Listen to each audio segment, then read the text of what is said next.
မြတ်ဗုဒ္ဓဤတတိပေဆုံးမစကားကိုမတနာယူကြည့်ကြရအောင်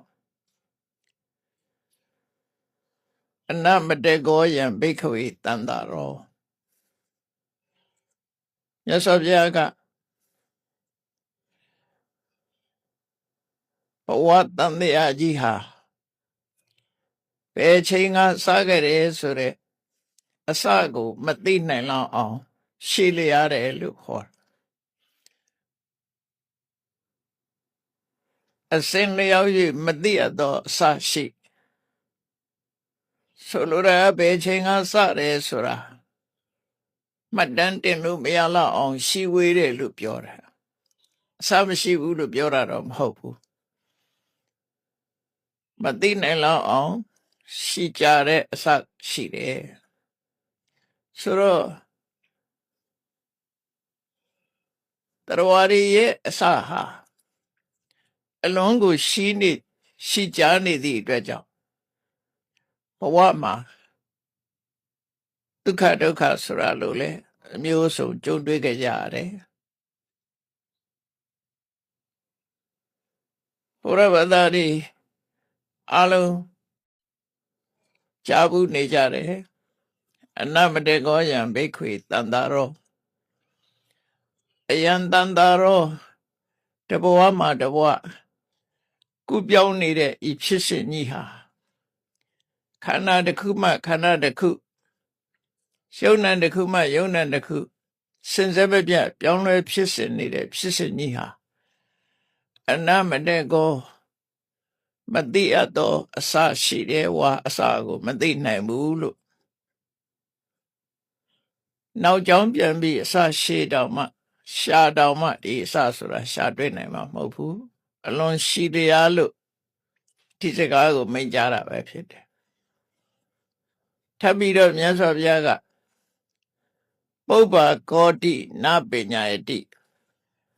အဝိဇ္ဇာနိဝရဏနံတတ္တနံတဏတန်ယောစနနံတန္တဝတ္တံတန္တရတံဘဝခရီးကြီးမှာတရားရီဟာဓမ္မကနေဓမ္မ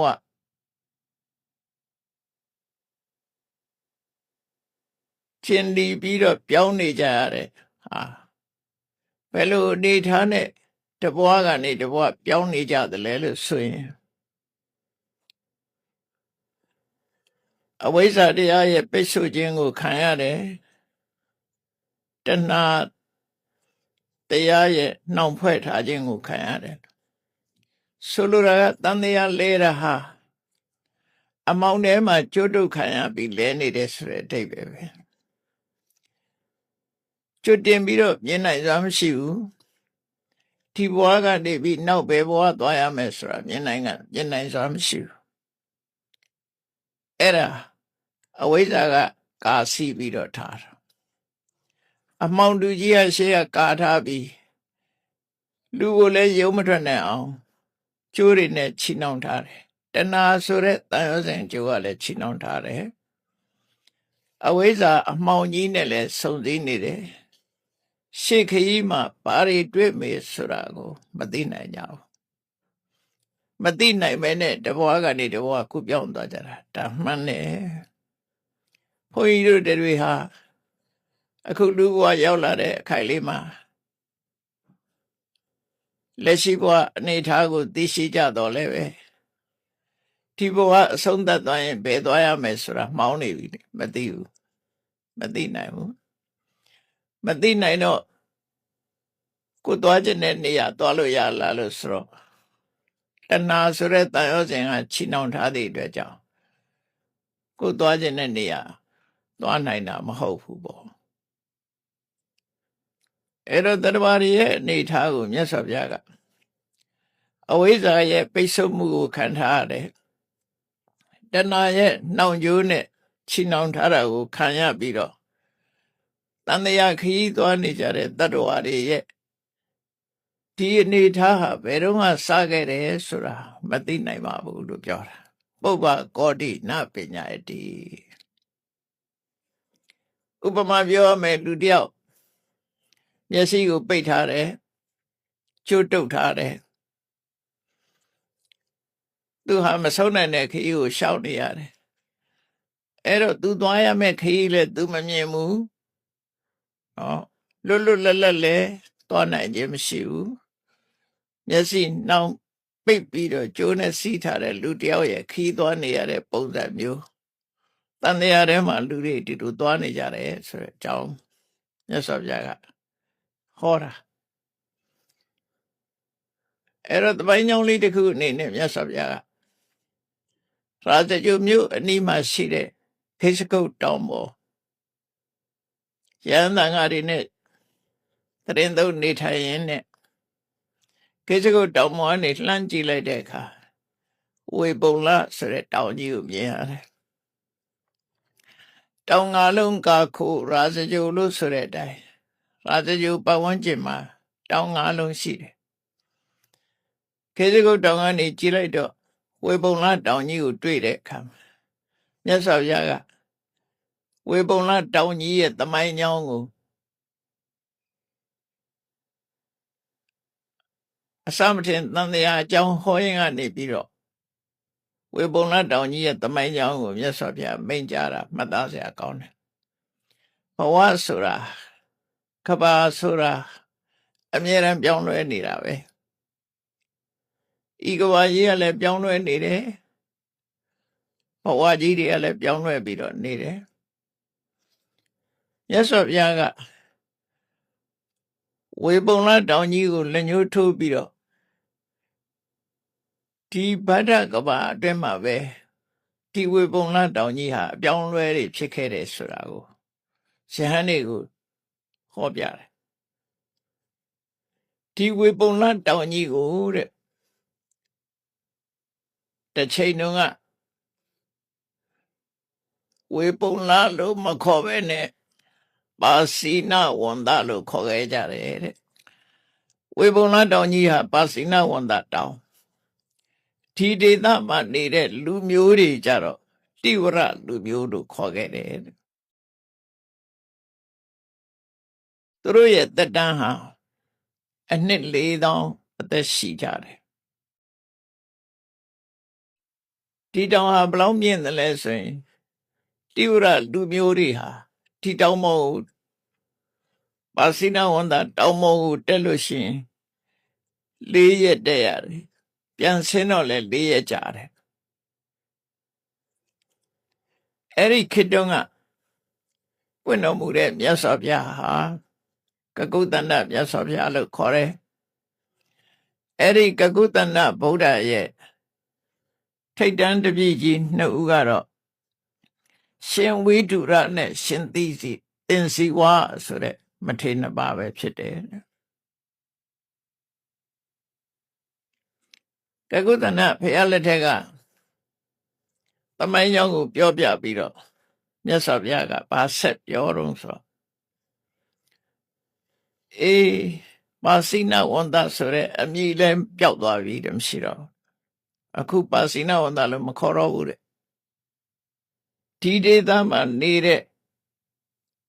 တိဝရဆိုတဲ့လူမျိုးတွေလည်းမရှိတော့ပျောက်သွားပြီ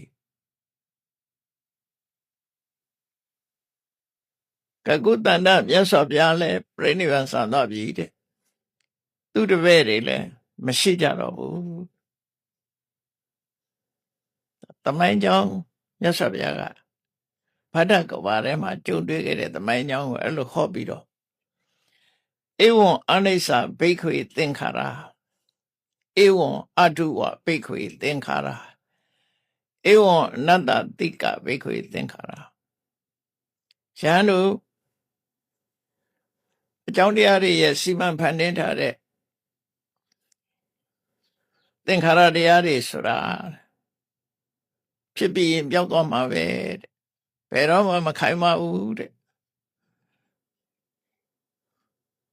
ဘယ်တော့မှသက်သာရတဲ့အနေအထားမျိုးမရှိပါဘူးတဲ့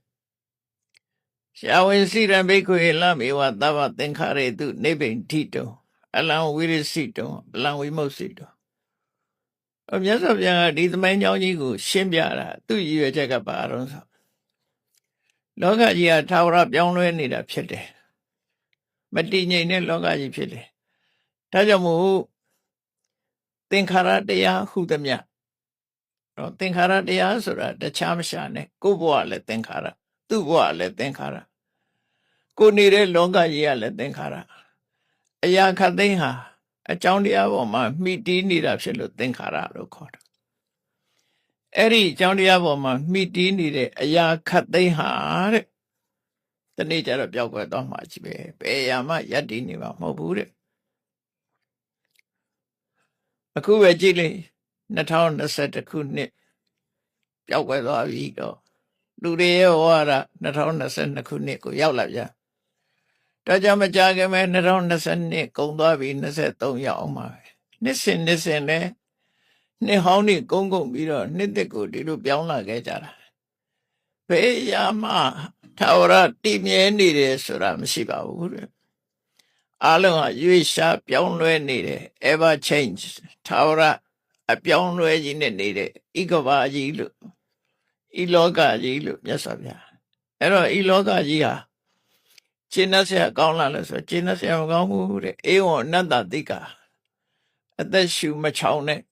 ထာဝရပြောင်းနေတယ်ဆိုတာအသက်ရှူပဲချောင်မလဲတည်ငြိမ်မှုမရှိဘူးတည်ငြိမ်မှုမရှိသည့်အခုဖြစ်လိုက်တော့ကြပြတ်သွားလိုက်ဖြစ်လာလိုက်ပြတ်သွားလိုက်ဆိုတဲ့ဒီအနေထားကြီးဟာဘယ်သူမှစိတ်သက်သာရစရာမရှိဘူးတဲ့သို့တော့အဲ့ဒီစိတ်သက်သာရစရာမရှိတဲ့သင်္ခါရတရားတွေပေါ်မှာကျင့်နှံ့เสียလို့မရှိကြနဲ့ကျင့်နှံ့เสียလို့မမြင်ကြနဲ့အလမေဝသဗ္ဗသင်္ခါရေတုနိဗ္ဗိန္တိတောမင်းတို့သင်္ခါရတရားတွေပေါ်မှာစိတ်ပြတ်ဖို့ကောင်းနေပြီတဲ့သို့တော်လူတွေကနေ့စဉ်ရှာကြတယ်ဘာရှာတော့သင်္ခါရတရားပဲရှာတာလေပြောတော့အလုရှာတယ်ငွေရှာတယ်ရွှေရှာတယ်နဲ့သာပြောတာအလုဆိုတာလဲခဏနေပြောက်ွယ်သွားတာအလုံးလုံးလို့ရတဲ့ငွေကြေးတနာဆိုတာလဲခဏနေပြောက်ွယ်သွားတာရှာသူကိုယ်တိုင်ကလည်းခဏနေပြောက်သွားမှာအဲ့တော့ကိုရှာနေတာတွေဟာခိုင်မာတဲ့အရာတွေကိုရှာတာမဟုတ်ဘူးအနှစ်သာရရှိတာကိုရှာတာမဟုတ်ဘူးတနေ့ကျတော့အလုံးဟာပျောက်ဆုံးသွားမယ့်အရာတွေဖြစ်တယ်ကိုရှာသမျှသည်သင်္ခါရတွေဖြစ်နေလို့မင်းတို့စိတ်ပြတ်ဖို့ကောင်းပြီတို့တာတွေရှားနေရတာဟာစိတ်ပြတ်ဖို့ကောင်းနေပြီတဲ့အလံဝိရစိတုံစိတ်ထဲကတွေ့တာပြီးတော့နေဖို့မကောင်းတော့ဘူးတဲ့အတွေ့အတာတွေဖြတ်တောက်ဖို့ကောင်းပြီအလံဝိမုတ်စိတုံအဲ့ဒီမတည်ငြိမ်တဲ့ဘဝကြီးကနေပြီးတော့လွတ်မြောက်အောင်လုပ်ဖို့ကောင်းပြီလို့အဲ့တော့သမိုင်းကြောင်းကိုထောက်ပြရင်မြတ်စွာဘုရားကအလုံးကိုရှီဝေးတဲ့သမိုင်းခရီးရှောက်လန်းနေကြတော့မင်းတို့တော်လောက်ပြီစိတ်ပြတ်ဖို့ကောင်းလာပြီ80မလျှောက်ချင်ကြနဲ့တော့ဒီသင်္ခါရတရားတွေနဲ့သင်္ခါရတရားတွေလုံးဝချုပ်ငြိမ်းသွားတယ်နိဗ္ဗာန်ကိုရအောင်လုပ်ဖို့ကောင်းပြီလို့ဆိုလို့တယ်ပေါ့နော်ဒါကြီးကဘယ်တော့မှလူတွေကမငြင်းငွေကြတော့ငြင်းငွေဖို့ရရဆော်ပြတိုက်တွန်းတာလို့ဆိုလို့တယ်ပေါ့